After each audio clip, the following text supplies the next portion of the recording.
Good morning, everyone. This is Honor Rana here, your social science teacher from Cambridge International School, Dasua. I welcome you all in today's session. I hope you all are happy, healthy, safe at your home. So, dear children, as we have started now the second term syllabus, and today we are going to start with Geography Chapter 6, that is Major Landforms of the Earth.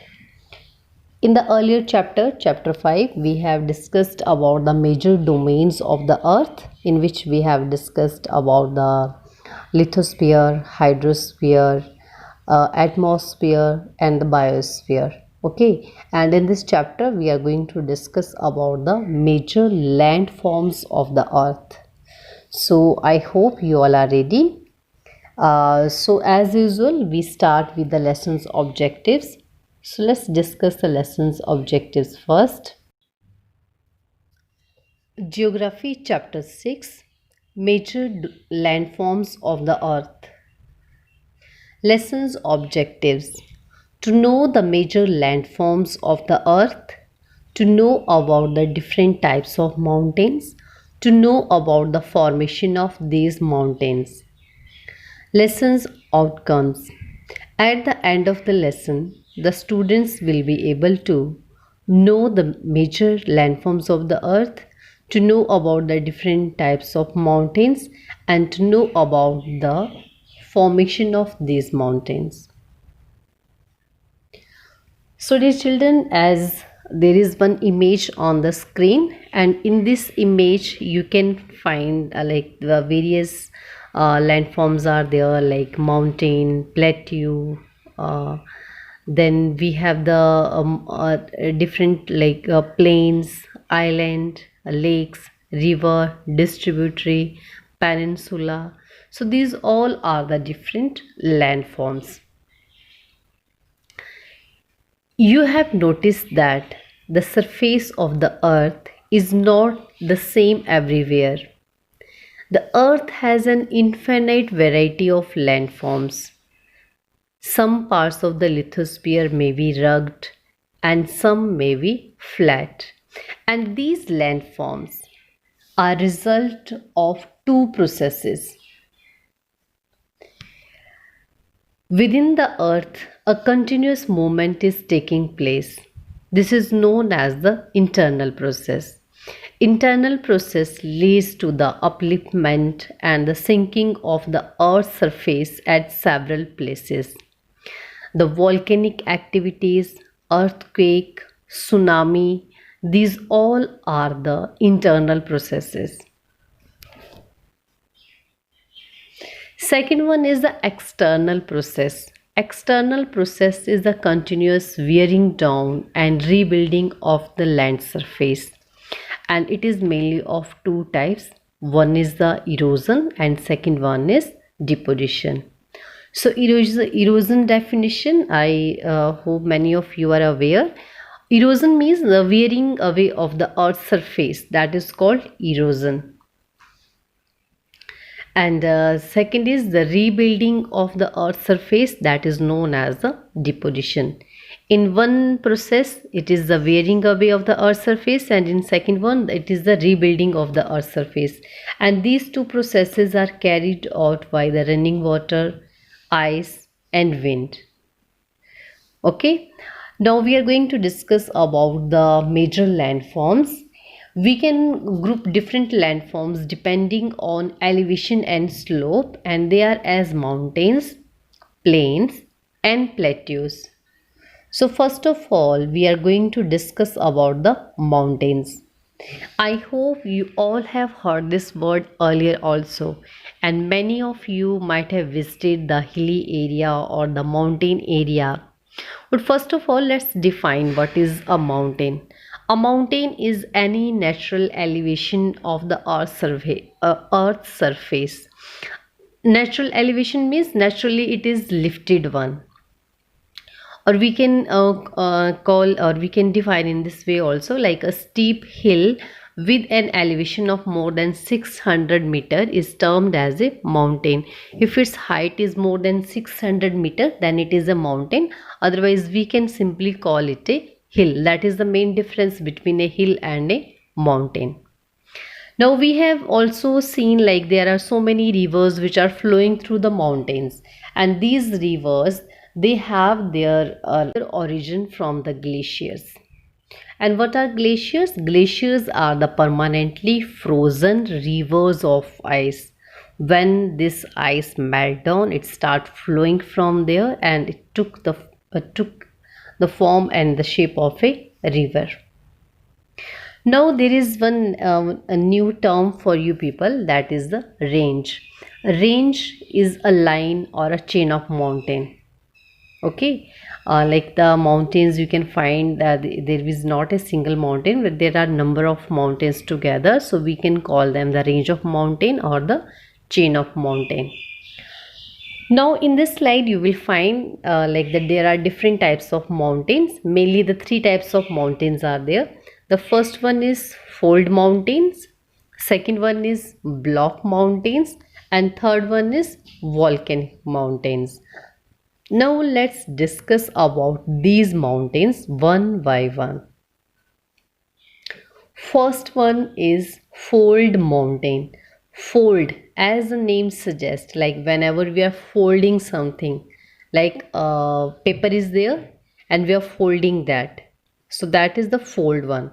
So fold mountains are formed when two tectonic plates move towards each other, leading to the folding of the layers of the earth. This I want to relate with the paper. There is one paper on your table, and on the both sides, on the both end of that paper, you have just kept your both hands and you are just pressing them towards inside, towards each other. Then you will find that that paper has lifted from inside, and there is a shape of like inverted U.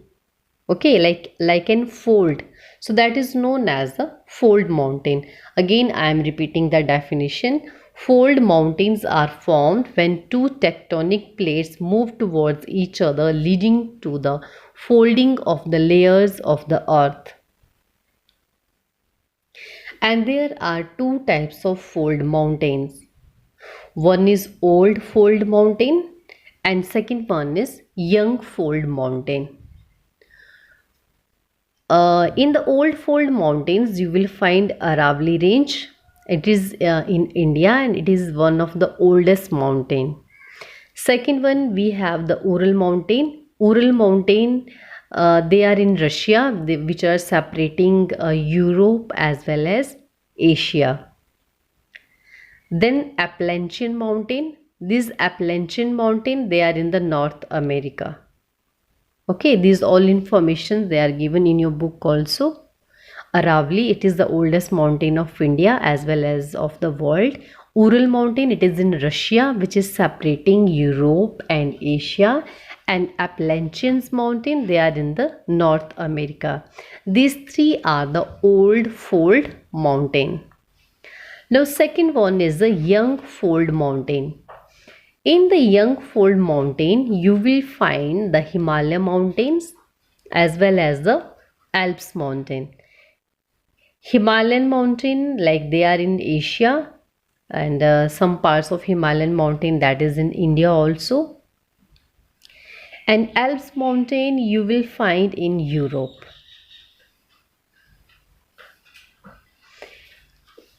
Now, you might be surprised, like there are some mountains which are higher than Mount Everest. Okay, and one such mountain, that is the underwater mountain, that is in the Pacific Ocean, and its name is Mauna Kea. Okay, and its height is 10,205 meter. So its height is more than the height of the Mount Everest. Now you can see here, like these are the images of fold mountain. Like in the first one image, you can see here, like as I have shown you, like just a piece of paper lying on your table. Then in the second one, you can see on the both side there is compression. Okay, like some forces are implied here, some internal forces are there, and due to this, from the inside it is getting uplifted. Okay, it is becoming little bit fold from inside. Then when there will be more compression, then this inner portion, it will get uplifted, and in this way the mountains, the fold mountains, they are formed.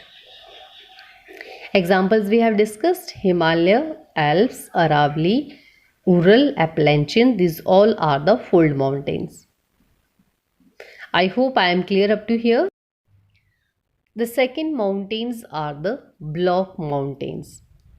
How the block mountains are formed? When large areas are broken and displaced vertically, the block mountains are formed. The uplifted blocks are called horst and the lowered blocks are called graven. And examples we have here: Rhine Valley and the Vosges Mountains. These are in Europe, and these are the example of block mountain. As you can see in this diagram also, it is given in your book. You can check there also. So you can find like these the some large areas, they are just broken and they are displaced vertically. One is lifted one, other is lowered one. So this lifted one portion is known as the horst and the lowered one portion is known as the graven.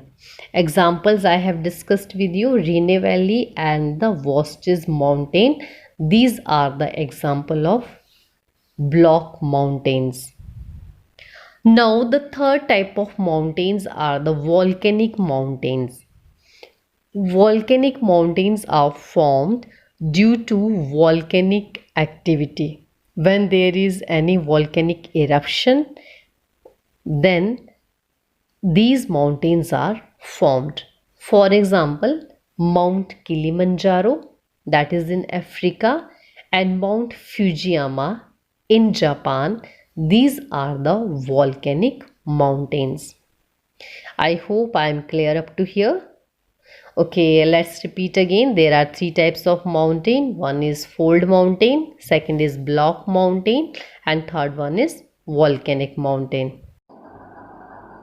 As you can see in this image also, there is volcanic eruption, and when this lava, it will cools down, then there will be the formation of the volcanic mountain.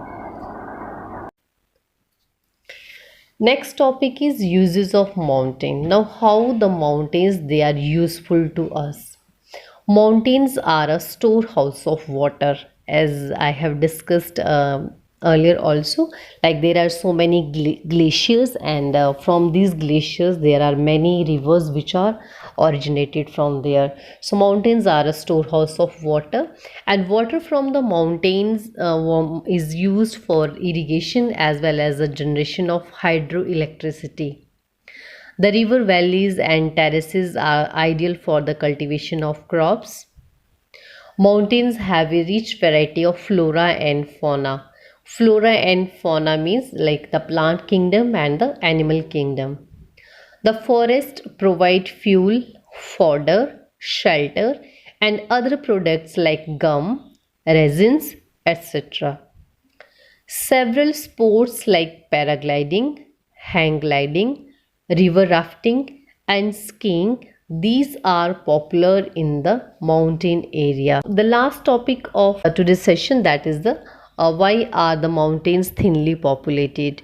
There is very less population in the mountain as compared to the plains or the plateau region. So the reasons are: firstly, the climate is harsh at the mountain area, so and it's really very difficult to survive in such harsh climatic conditions. Second, the slopes are steep at the mountain, and that reduces the land available for farming. So farming is also not possible there. Thing that I want to add here, like the life in the mountains, that is not easy as compared to the plains and the plateau regions. So that is also one reason, like these are the thinly populated. So that's all for today. Okay, let's recapitulate how we have started. Today we have started with the landforms of the earth.